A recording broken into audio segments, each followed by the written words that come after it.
Practicum structure human. Assalamualaikum warahmatullahi wabarakatuh. Perkenalkan, nama saya Fajar Irianto, BP 2010421028 dari kelas B Biologi, Fakultas Matematika dan Ilmu Pengetahuan Alam, Universitas Andalas. Pada video kali ini saya akan menjelaskan mengenai struktur hewan pada amfibi, yaitu pada spesies Faecerveria sp.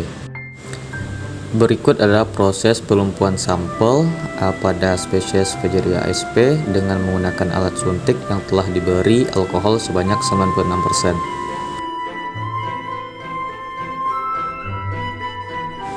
Dan berikut merupakan proses pembedahan sampel pada katak Faecerveria sp.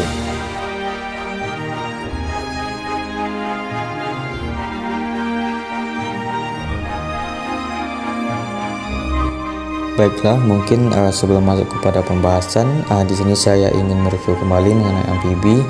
Untuk istilah amfibi berasal dari bahasa Yunani, yaitu amfi yang berarti dua dan bios yang artinya hidup. Jadi amfibi merupakan hewan vertebrata bertulang belakang yang dapat hidup di dua alam, yaitu di air dan di darat. Menurut para ahli, amfibi merupakan organisme vertebrata pertama yang menempati daratan. Amfibi hidup di tempat yang lembab untuk mengantisipasi hilangnya air dari kulit karena belum memiliki sistem pengaturan tubuh yang baik. Amfibi juga bersifat poikilotherm, yaitu hewan yang berdarah dingin. Baiklah, mungkin langsung saja masuk kepada pembahasannya. Untuk bagian yang akan diamati, itu yang pertama itu ada integumen, kulit, kedua itu muscularis, otot, selanjutnya itu ada skeleton, tulang. Selanjutnya itu ada digestivum, pencernaan, respirasi, pernafasan. Selanjutnya itu ada sirkulatory, peredaran darah. Yang terakhir itu ada saraf atau otak. Sistem integumen. Yang pertama itu mengenai sistem integumen. Sistem integumen adalah sistem organ yang membedakan, memisahkan, melindungi, dan menginformasikan hewan terhadap lingkungan sekitarnya. Sistem ini seringkali merupakan bagian sistem organ yang tersebar yang mensupport kulit, rambut, bulu, sisik, kuku, kelenjar keringat, dan produknya. Kulit katak ini lembut, tipis, dan bersih, tanpa bulu dan tanpa sisik. Kulit ini harus selalu dijaga agar tetap lembab karena ia cenderung mengering terutama di bagian perut.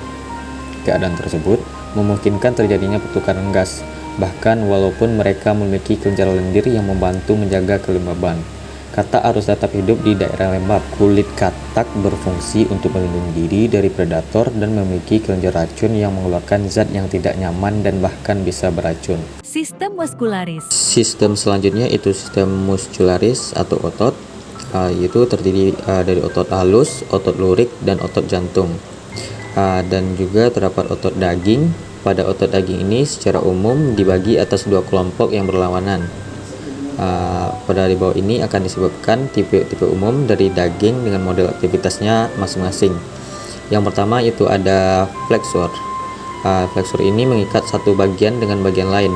Contohnya itu biceps sebagai pengikat lengan bawah dengan lengan atas.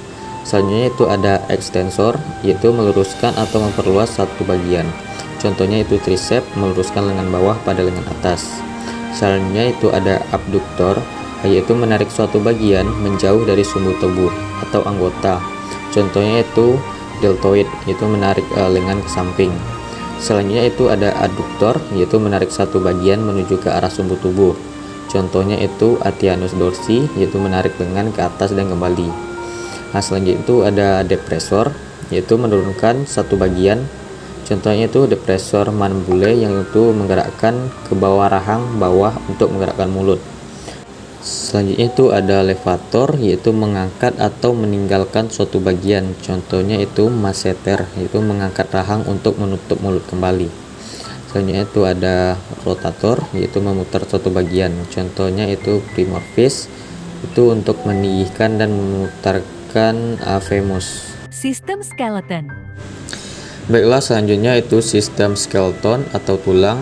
Pada bagian A yaitu terdapat dikti atau jari, yaitu masing-masing terdiri dari 3 ruas phalanges.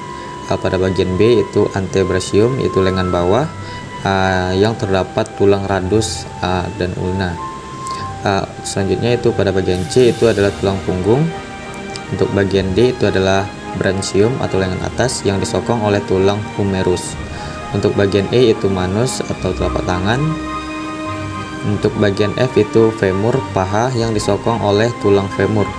Untuk bagian G itu crus atau kaki bawah yang disokong oleh tulang fibula. Untuk bagian H yaitu pes atau telapak kaki, itu disokong dengan tulang tarsus.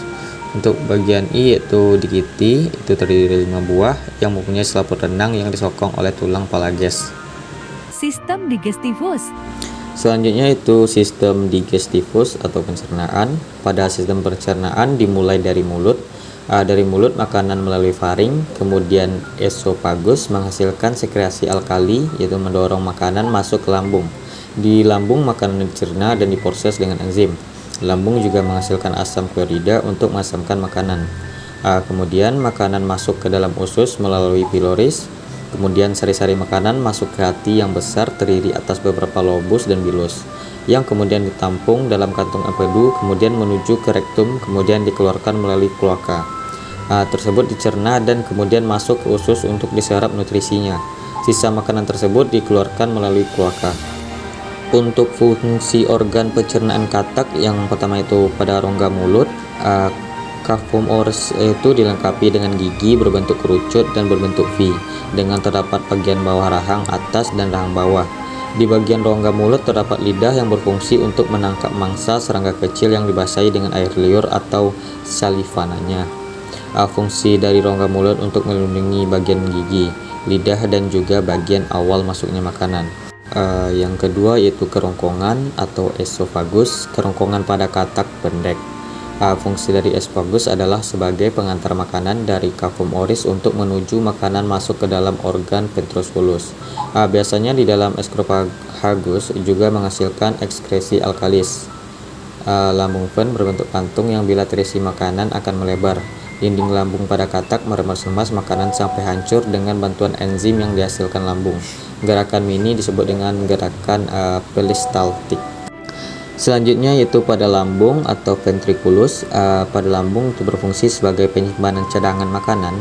Lambung pada katak dibedakan menjadi 2 bagian, yaitu sebagai tempat masuknya makanan dari kerongkongan dan tempat keluarnya makanan menuju usus. Fungsi lambung juga sebagai pemecah makanan hingga menjadi partikel-partikel kecil. Selain itu, lambung katak menghasilkan enzim-enzim yaitu terdiri dari pepsin, tripsin, erepsin untuk protein, lipase untuk lemak, dan asam amino. Di dekat lambung terdapat pankreas. Pankreas berwarna kekuning-kuningan yang dimana menghasilkan enzim untuk pencernaan. Hati berfungsi untuk mengeluarkan empedu dari kantong empedu. Empedu berwarna hijauan yang berfungsi untuk menetralisir racun-racun yang masuk ke dalam sistem pencernaan katak. Yang terakhir itu usus atau sebutnya intestin. Setelah dari lambung dilanjutkan ke usus, usus dibagi menjadi 2, yaitu yang pertama adalah usus halus. Usus halus berfungsi sebagai tempat terjadinya proses penyerapan sari-sari makanan dengan bantuan enzim yang dihasilkan oleh pankreas. Yang kedua yaitu usus besar. Di sini terjadi penyerapan air dari makanan dan pembusukan makanan. Usus besar berakhir di rektum dan berlanjut ke kloaka. Sistem respirasi. Selanjutnya itu sistem respirasi atau sistem pernafasan. Sistem pernafasan pada katak terdiri atas insang, paru-paru, dan kulit. Ketika katak masih pada tahap larva atau kecebong, katak bernafas menggunakan insang. Saat katak masuk tahap dewasa, katak bernafas menggunakan kulit dan paru-paru. Kulit katak yang selalu dalam keadaan basah mengandung banyak kapiler sehingga oksigen mudah berdifusi melalui kulit. Paru-paru katak terdiri atas 2 saku elastis yang berisi lipatan membentuk kamar-kamar kecil yang masing-masing diliputi oleh pembuluh kapiler. Dari paru-paru kemudian disalurkan ke trakea dan menuju ke bronkiolus, kemudian menuju ke alveolus. Sebagai hewan daratan, katak menggunakan paru-paru untuk bernafas. Paru-parunya terdiri atas 2 buah kantung berdinding tipis. Paru-paru menerima udara dari rongga mulut melalui glotis. Udara yang masuk akan larut dalam cairan sel-sel epitel paru-paru, baru kemudian berdifusi ke dalam kapiler darah paru-paru. Di dalam kapiler, oksigen diikat oleh hemoglobin dalam eritrosit. Dalam bentuk HBO, inilah oksigen diedarkan oleh darah ke seluruh jaringan tubuhnya. Sistem sirkulatori.